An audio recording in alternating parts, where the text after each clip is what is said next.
So much has changed in the last year. And let's face it, the rate of change is faster than it's ever been before. In today's episode, we're going to talk about 5 church trends that you need to know for 2022. We hope this conversation helps you reach more people this year and grow. This is the Reach Right podcast. Well, hey guys, welcome to the Reach Right podcast, episode number 79.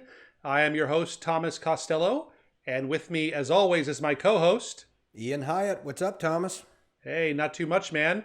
Happy New Year. I know it's not New Year yet for us because we are recording this early here to kind of give ourselves some time with family over the holidays and things, but Happy New Year to you. And Happy New Year to you. And I believe that you're going to be happy on the 1st of January. That's exactly right. Yeah. So this is coming out just after that time there, but I'm looking forward to this conversation. We did some research and we kind of came up today. We're going to be talking about the 5 church trends that you need to know for 2022. We kind of do a lot of these kinds of episodes and blog posts this time of year. I know we probably just had, we have it written now, but the blog post is about to go live at least.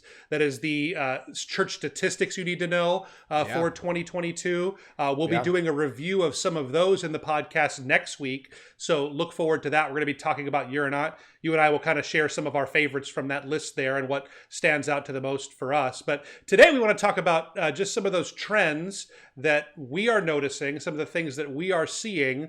2020 happened. And to me, it feels like 2020, 2021 was like 1 year almost, right? Like, I don't know if you feel that way, but 2021 didn't even feel like it was a year. Because it felt like it was kind of the waiting for things to change after 2020, but it was really a lot more of the same. Did you feel that way, or is that just me? Oh, it's not just you. People are joking about it in commercials I see about saying it's been a year-ish, or what has it been, 2 years? Everyone just, it's been a blur. It's been, 21 months or something since the world shut down back in March of 2020. And it's just been kind of like this.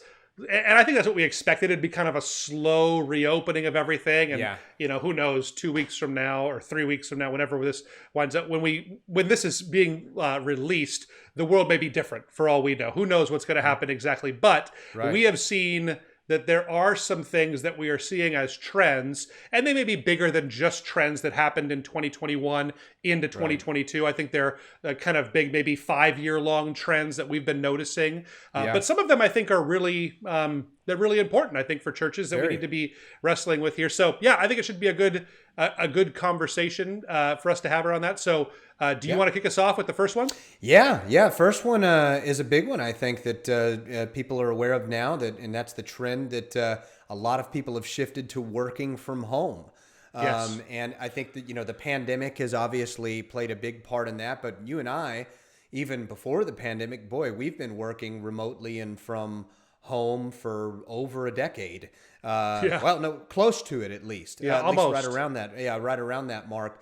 But so we've seen this trend already, taking place before the pandemic. Pandemic has accelerated it a bit. But it is definitely something that a lot of churches probably want to consider. It saves, we've seen, it saves time. It actually can, even though you got to be careful and there's some discipline involved with someone working from home, they have to stay disciplined, and there's some challenges that we'll be talking a little bit about it, but it does enhance a lot of productivity. It saves time and money. It can. For a lot of it can. Correct. It can. Good way to put it. Yeah. So definitely. No, I think that you, like you mentioned, we've been doing this. REACHRIGHT has always been a company where we work from home. We've never owned or had an office. We have a mailbox that we get mail at, but everything is done in our homes in 3 different states, and we're all spread out. And not that we have homes in 3 different states, but we have team members that are in 3 different states as of now. Beyond that, we have contractors that are in several other states and people all over the place. So all that to say, we are big believers in working from home, but it is not without its challenges. And I think a lot of churches are just starting to experience some of those challenges because the churches I had worked in before I started leading my own church, and my time of being a work from home pastor has been long before these last 6 years of Reach Right. It's been, when you and I planted a church together in Austin, Texas, and we never had a church office, or church office was, I guess it was my house. It's where a lot of our your meetings living took room. place. And that's exactly right. So it was, it's kind of always been that way for us. But before that, churches I've been a part of, there was a very 9 to 5 culture that was happening. And it wasn't like you had to be in the office, but you just had to be not at your house from 9 to 5. Like, you were expected to be in the office at 9 and then go do the things you have to do lunches and coffees and all that stuff, and kind of check back in at the office before you went home at 5 or whatever that time looks like for you. Maybe you started later or worked earlier, or whatever it would be. But that was kind of the culture. And that all changed in March of 2020 when we, in most cases weren't allowed to come to the church office. Most churches didn't have services for at least a few weeks, some of them several months, some of them still to this day. So, things have really changed. But here's what so many organizations are dealing with is that they all went to a work from home, or anybody that could went to a work from home model. And then they saw that there was a drop off in productivity for some of these organizations because maybe they weren't set up right. Or really, let's face it, not everybody is set up to thrive in a work from home environment. If you have 4 kids in a 2-bedroom apartment, working from home will have a unique set of challenges that a single mom, or an unmarried person without kids in a studio apartment or a 1-bedroom, they'll be just fine. That's going to be a different set of challenges. So working from home isn't the same for every single person. So what has happened is a lot of companies, and I'm reading a lot about some of the biggest tech companies, like Twitter, for instance. They have gone completely remote. They've said you don't have to live in San Francisco anymore. Live anywhere you want. You don't have to be in the office. So some of these big tech companies are doing it. Other ones, like Apple, they just spent billions of dollars on this beautiful Apple complex that they built right there in oh man, it's escaping me where they are, down in the Bay Area, where in Cupertino is where Apple is. Okay. So they built this beautiful donut building, and then right after that, the pandemic happens, and they're having to talk to people. Kind of got this taste of working from home and really loved it, and they're wrestling with. We need people. Our productivity's down. We need people back in the office, especially when we're designing things in groups. Like, they kind of needed people to be there, so they're wrestling with that. And I think a lot of pastors are the same way right now. Is that we're really taking a look at it in that. Yes, there's a lot of advantages to working from home. I think most employees appreciate it. Like, if you've had a taste of it, it's really, I'd say for you and I assume for you, it'd be hard to go back into the office every day now. If we took a job where we were in the office from 9 to 5 and you just weren't at the house, like, it's something that we're kind of used to. So that ask would be challenging. But at the same time, a lot of people aren't really set up for it. So there is a whole minefield here, I think, for churches. And I think it's something that needs to be navigated carefully. But I think the advantage side of things, what you were saying, like when we said it can be helpful, I think you could save big time on office space. Like, churches, we don't maybe need to build the giant office spaces and things that we used to have. Or I know I was a part of a church that rented an office space and spent thousands of dollars a month on offices. So all of that can go back into ministry and helping your community. So that's a huge opportunity there. I think people love it, but you really need to get some of the systems in place that help people stay as productive, if not even more productive. So I don't know, maybe you can talk a little bit about some of the things that we use to kind of keep us connected, Ian. I know I'm sure you are aware of some of the software and stuff we use to stay connected here. Oh yeah, absolutely. And well, first of all, we use Slack. You and I connect over Slack daily. We have video meetings with other staff here too, and we can reach out to them individually and on a one-on-one basis, or we can even do that in a big company meeting setting. So we use those types of things. One thing too, I'll take a step back. You made me think of too, is that whenever I said productive, I was thinking back about you and I's past. We used to work for. It was kind of more of a corporate feel. We were in a 9 to 5 type, thing with a cubicle. There were multiple meetings each day. We're not anti-meetings. We have them here at REACHRIGHT. But I think one of the things that you and I both found when we started working from home is we would accomplish in a shorter amount of time what we needed to get done compared to being in an office setting. For me, that helped me. And I'm a social guy. It'd be easy for me to go walk and talk to someone over here in another department and then get snagged at the water cooler. And then some companies are notorious for having too many meetings and to where you have no time to get anything done that you're meeting about doing. And so that was what I was thinking through that. But yeah, we do things like Slack. We use, of course, Zoom. We use Zoom as well. These are both video, vehicles, if you will. But and I think other things. we use Calendly. That's been a huge help for us. So I think that's really great.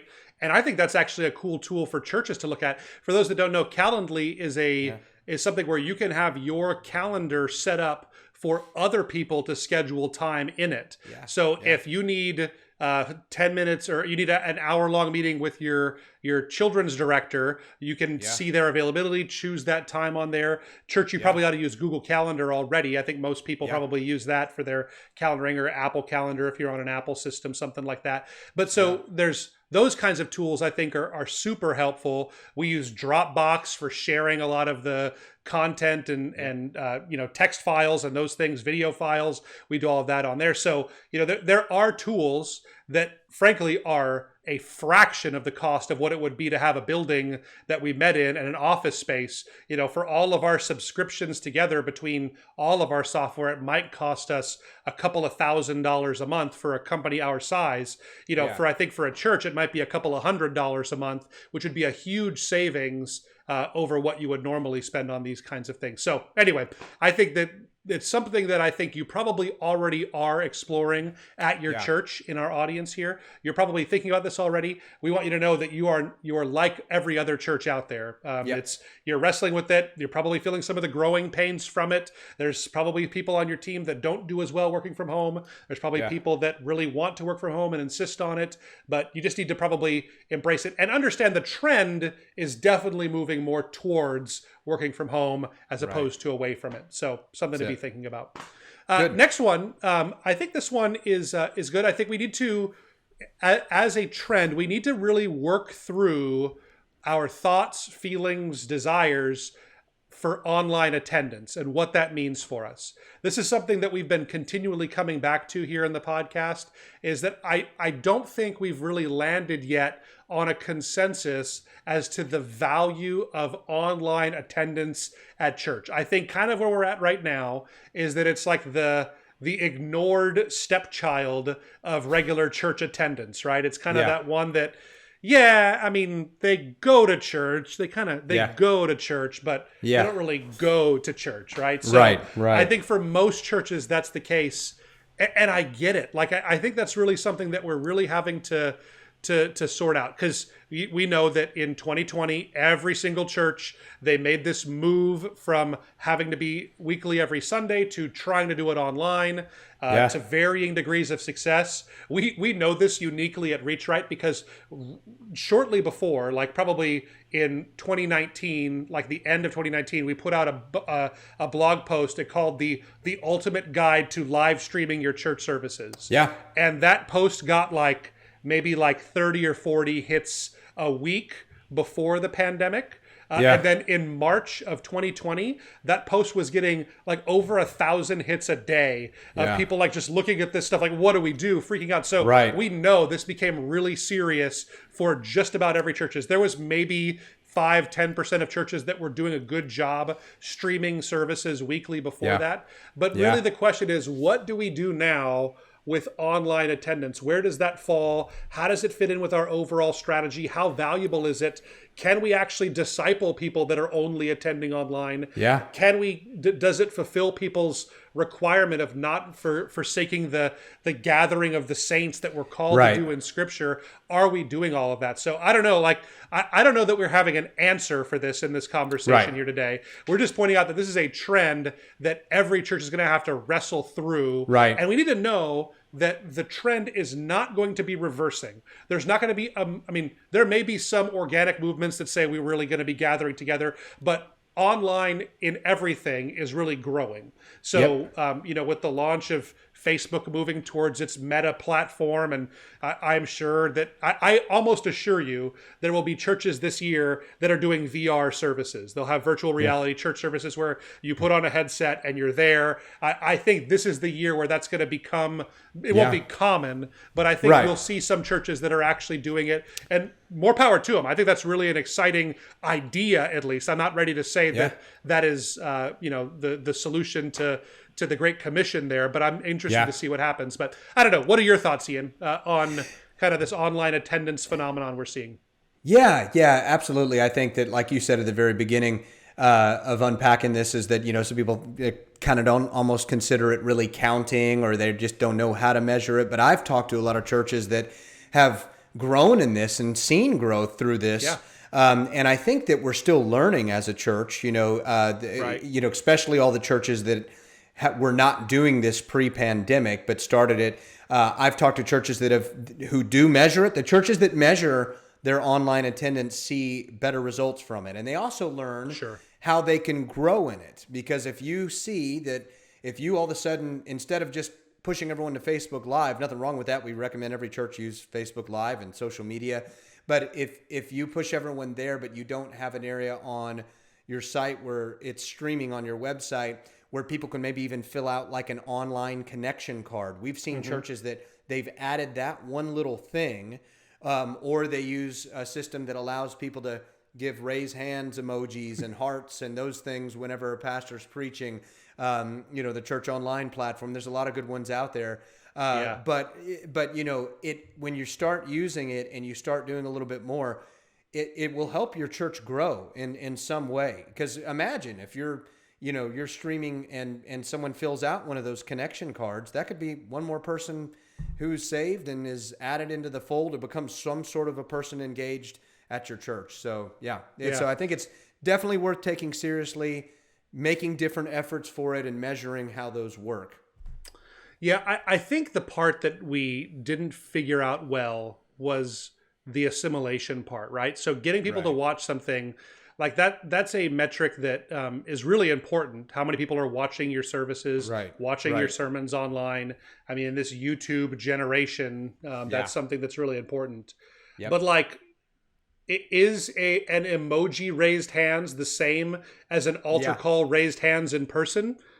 Right. I don't, probably not yet, at least. No. I mean, maybe. Yeah. I mean, I'm not saying always, never can it be that way, right? So it's not always that doesn't count, but I'm saying I have a hard time imagining that every one of those emoji raised hands is a person that's really having a Holy Spirit experience right then when they do that. Again, I'm an anti-emojitarian, right? Like that's not my thing. I don't really do the emoji thing unless it's something that we've talked before about how they're really valuable in subject lines on emails. But in general, I don't use a lot of emojis out there. So I don't know. I still struggle, because I think we all know that what we say online is different from what's happening in reality. Like if I put RO, rolling on the floor laughing, or whatever that abbreviation is, ROFL, whatever it is, you're not actually rolling on the floor laughing. If I say LOL, in most cases people aren't actually laughing out loud. If people type in I'm literally crying, in most cases it means they're figuratively crying.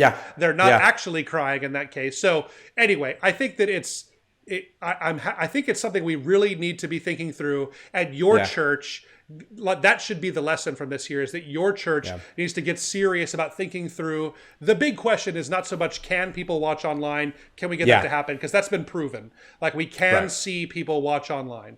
The big question is, how do we turn online watchers into Christ-following disciples and people that are growing in their faith? And that really is the question, I think, for this entire generation that we're going to have to answer. So that is a trend. I hope it's something that you're wrestling with at your church. We'll probably do some ideas on how to. We do have a podcast episode that was about this. We maybe should refresh that here in the new year. I think at some point, Ian you and I should do something like that. So anyway, something to work through.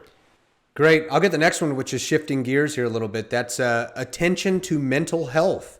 We've been hearing about that with athletes. That's the first thing that came to mind. You had Simone Biles was the big one during the Olympics, and more and more athletes after that started coming about just with confessions to not having the best mental health, but it's happening also within the church. Now, mental health has always been an issue. It's always been something that people have been struggling with, but we're seeing a trend of that becoming more of a topic and more of something that everyone's addressing in society. So I think churches need to have a plan in place and take action to really help these individuals that are dealing with this, and make sure your systems and what you have in place with staffing and so on and so forth are going to help these folks. Yeah, that is really well said, Ian. I think this is something that is absolutely a trend that we have seen. Like a couple of years ago, people didn't ever talk about that, especially not in the church world. It was just starting to, you saw a few high profile pastors talk about having nervous breakdowns and those things, that kind of stuff did happen.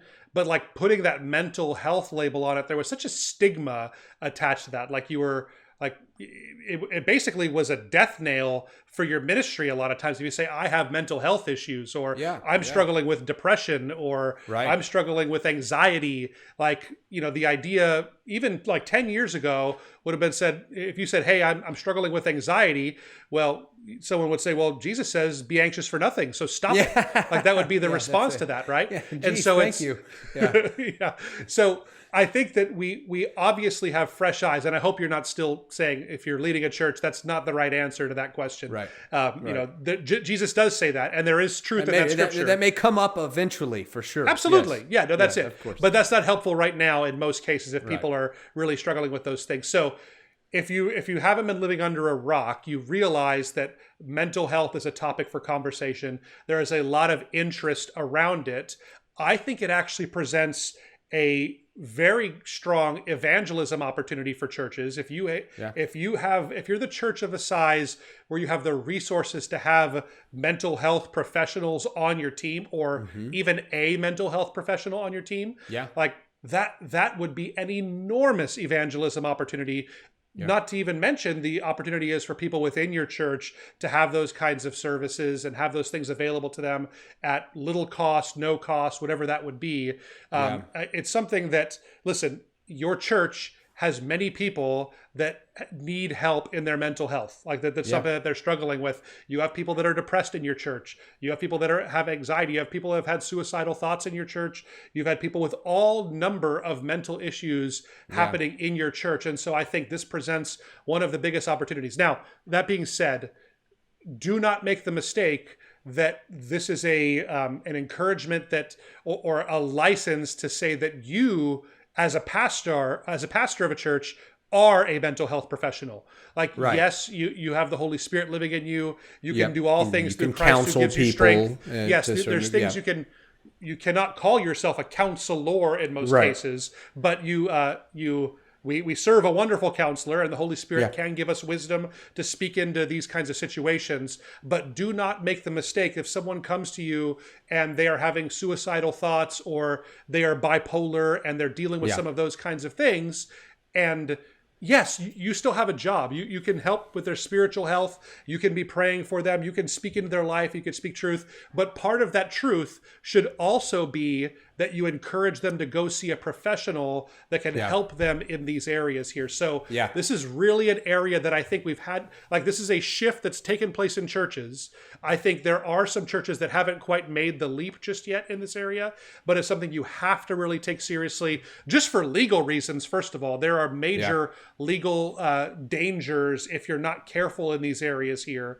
But on top of that, I just think it's a huge opportunity for your people. Listen, they're looking for it. The people in your community are looking for mental health resources. Your church can point people to them or become them if you have the right kind of people within your team there. So huge opportunity, I'd say. That's good. That's good. Why don't you get the next one? Awesome. Next one is less is more. Less is more. And this has been a trend. I think that the pandemic, it really brought this on in a lot of ways because I think that in 20, we were maybe moving a little bit towards the less is more idea, but I Yeah. think 2015, 16, we were in the more is more world. Like that was, Right. the bigger we can do, the more smoke we could make in our More services, the ministries. more Yeah. lighting that we have, the more ministries we offer, the more classes we have, the better we are as a church, the more people we can reach. Yeah. And the fact is that for all but a couple of churches, or maybe a few dozen churches out there, you cannot really be all things to all people. And even Right. the largest of large churches, they still struggle with this. Yeah. That it's something that that you see diminishing returns on these things, and trying to Yeah. be everything to everyone is really a challenging thing to do. So what we have seen as a trend is churches really starting to pick their lane. So Yeah. first of all, there are some things that if you're pastoring a church or if you lead a church needs to do a few things, right? It needs to be gathering people together, probably physically still, I think. Yeah. Even though they were ready for the online, but physically gathering people together for some kind of worshipful experience, teaching of the word, that kind of stuff. Yep. People are going to be involved in discipleship of some kind. So Yeah. whether that's small groups or some other strategy you have, and giving Yeah. people a place to serve and giving, these are the kind of things you need to hit those things. Like you need to have Yeah. solutions to how people serve, how they're discipled, how they give their life to Jesus, how they gather together. That kind of stuff Yeah. has to happen in a church. Beyond Yeah. that, I think there's a real trend, and we're finally getting it, that it's better if we focus really hard on one thing, or just getting Right. those things right, or doing one thing really well, as Yeah. opposed to trying to offer everything to everybody. So I Yeah. know at the church I pastored last, there were so many different people that came to us and say, hey, I have this great idea for ministry. I'd like to do this service in the community. And we always were very open-handed, said, yes, please go and do that. Yeah. But our church isn't going to do that because we are totally and completely focused on, we did a ministry called Laundry Love. So Right. we took over laundromats and we would provide Yeah. free clothes washing, and we would just bless people that way that weren't able to get their clothes washed. And that's something that it really is kind of dehumanizing if you're living Yeah. in dirty clothes because you can't afford Yeah. to wash your clothes. So we felt that that's what Jesus would be doing, and we decided to put all of our outreach eggs into that basket. Again, we released people that felt like they were called to do something else. That was fine, but we put all of our attention there. So really only choosing a thing or two, or only choosing one discipleship path, Yeah. in a lot of ways that will get you better results than trying to have 12 discipleship paths, and here's 11 different ministries you can get Right. involved in, and Yeah. here's 7 different options for your kids, or whatever it would be. Do one well, do two Yeah. well, instead of doing 75. That's the point. Yeah, that's really good. And one little thing I'll add to that, and actually you and I have seen this and chuckled over the years, even though it's really kind of not funny, but in working with a lot of smaller churches, which we love to help because we're all about church growth, and so it's near and dear to our hearts when we come alongside of a smaller church that we're able to help them numerically grow or grow in a lot of other areas. But I know there was a trend we'd come across, maybe it was a 30 to 50 member church, and they would list out that they had about 10 different ministries. Right. And you and I both would know, and I would almost chuckle inside. I'd be like, no, I know you really don't. You don't have, you barely have enough people to lead each one of those ministries. Now, again, the heart behind that was pure for All those for it. churches. They absolutely, and they wanted to provide something for every person's stage of life. But again, what's the saying? Is it? I'll probably botch it a little bit, but when you try to be good at everything, you're no good at any one thing. Yeah. And other than that, I think the other thing that came to mind when you were talking there is that when you're good at one thing, it makes you more memorable, and it actually kind of helps build your brand as a church. And what I mean by that is, wouldn't it be great to say, just like that Laundry Love example you gave that you did at your last church, people would say, oh yeah, you guys are the church that wash people's clothes for free. How awesome is that to be remembered for something? And so I think that's also, you want to be memorable. And as we all know, when there's too much for someone to digest, they don't remember any one particular thing. So I think that's a good takeaway from it too. Yeah, I think that's really it. I think that you need to do one thing. I think the way that here's a way you could do a quick test at your church, because we see this all the time too, because we help churches with websites and we do a lot of consulting on websites and those things. How often do we open up that ministries tab and it's like, it's a drop down that goes down like this, right? Of all the different ministries. Yeah. And then how often do we get on there and like most of them have one sentence on that page, right? It says like, we offer men's ministry on Sundays once every quarter, right? So that's what it says on there. Like that's all they could possibly say about this ministry. Yeah. Perhaps, just perhaps, that's a good thing for our audience to do. Take a look. Just a good way to test it is look at your website. If you have tons of ministries on there that are listed and you can't say more than 1 or 2 sentences about it, that probably is one you maybe need to take a hard look at and say, would we be better off investing more in these ministries that are really having a lot of momentum? People are coming to Jesus in them. We're serving our community with them. That's a really good test, I think. That's good. Well, I'll bring us home with this last one, which is a very important one, which is there's a trend and a good shift in where churches need to change their metrics. So a change of your metrics. So again, we talked about this in one of our past recent episodes that, traditionally churches have tracked, giving and physical attendance. Again, those are still important metrics, right? But a lot has changed over the years, and even pre-pandemic, there's been a lot of just shifts in the way that people do church, I should say. So, and the way that you lead a church and the way that people attend churches. So there's a lot of new things that we're going to kind of discuss and throw out there and dig into here briefly that you should consider other than just attendance and giving and some of those traditional things. And you could probably expound on a few of these things. I know we put together a good little list here. So yeah, I'll let you share some of the ones on the list. I think just the key term is engagement, right? So I think that making a move from measuring quantitative things like attendance and giving. And again, I want to be clear. We're not saying to stop counting giving. You need to count how much money comes in. Like that's important. You should measure it. You should set goals around it. You should try to increase it. All of those things are important. Same thing for attendance. Measure it, count it, but just certainly don't put your worth in it. I know a lot of us pastors struggle with that, is that we will preach a message and we just feel better if we preach to 500 people.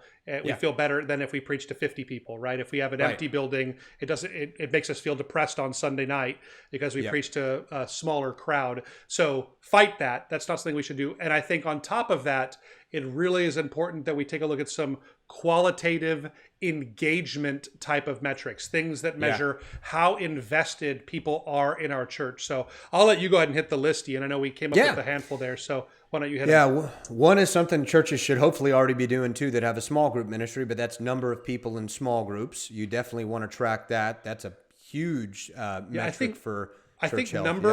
Number and like the percentage of your church. I mean, that's easy to find once you find the number, but comparing your small group attendance with your Sunday attendance, right? Yeah. And I've seen some pretty bold claims from some mega churches out there.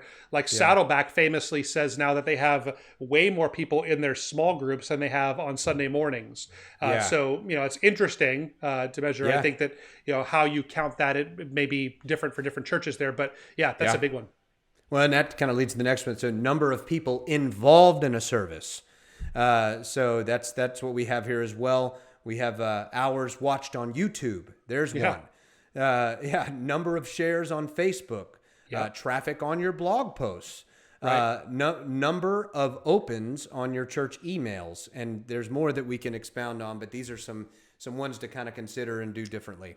Yeah, and all those things, again, they measure how engaged somebody is. Engaged. Like if someone, I could make someone, like I used to try these strategies is, hey, if you're on our church leadership team, please share our Facebook posts. Please do that. Yeah. You can ask people to do that. But really, if people are organically doing it, that means they're bought in, they're involved, that is, you are their church. If they're sharing you on Facebook, on YouTube, it's so amazing because you can track how many hours or minutes or whatever it would be. You could track how much time people are spending. What a great measure of engagement. If you find that we get like 400 watches every Sunday for an average of 90 seconds, well, you can kind of measure that that's like not that engaged, right? If people are doing that. So you can really measure. The great thing is there's so many tools to measure engagement now.